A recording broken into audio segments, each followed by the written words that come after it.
Maglilipat ako ng saging na saba. Ito, mayroon akong hinukay na rito.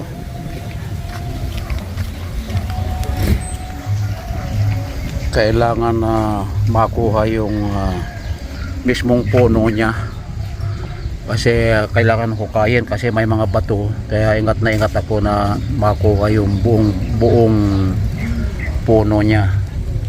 So dito na lang ang hindi pa kwan dito, ihihiwalay ko rito kasi dito nang galing sa mother niya. Ito ang mother niya, nagbunga na, patay na ito.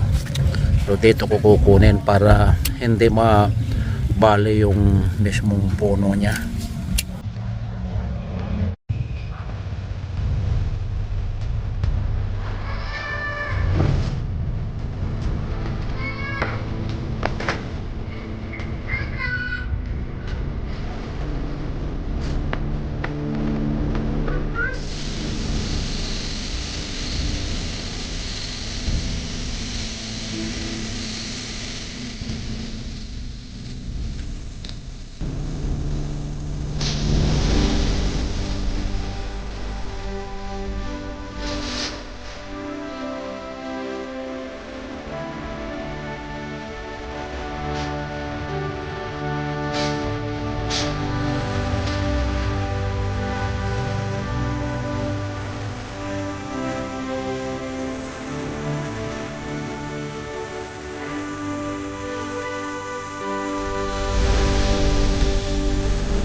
Buhay kapag Pilipinas tanim-tanim, magtatanim tayo ng sabing. Dito sabay butas na ito, may hinukay na dito.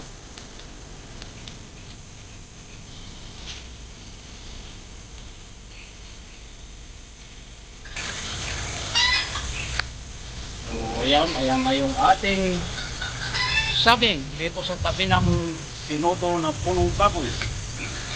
Tabunan na natin.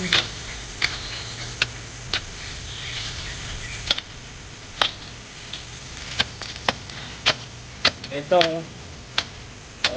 pagbalik ko dito sa Pilipinas, malamang may bunga na ito, pero didiligan ko yan kasi dry ang lupa. Alright.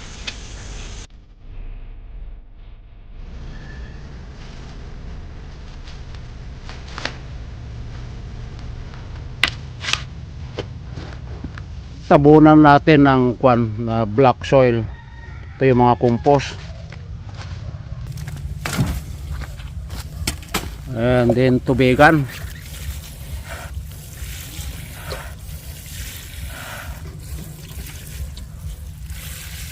para buhay na buhay kasi summer.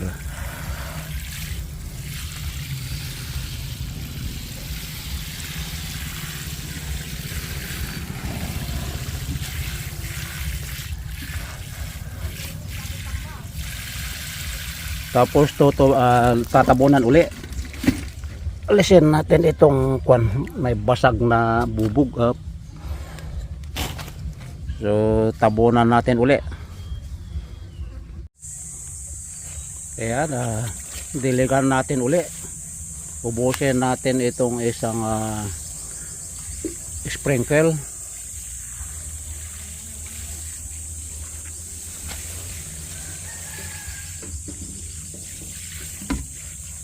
Madaling mabuhay ito dahil itong area na ito dating tambakan ng yung mga basura, yung mga tuyong dahon, mga winawalis araw-araw. So napakalalim nito, so mabilis na lumago ito. So yan na po yung ating saging na saba.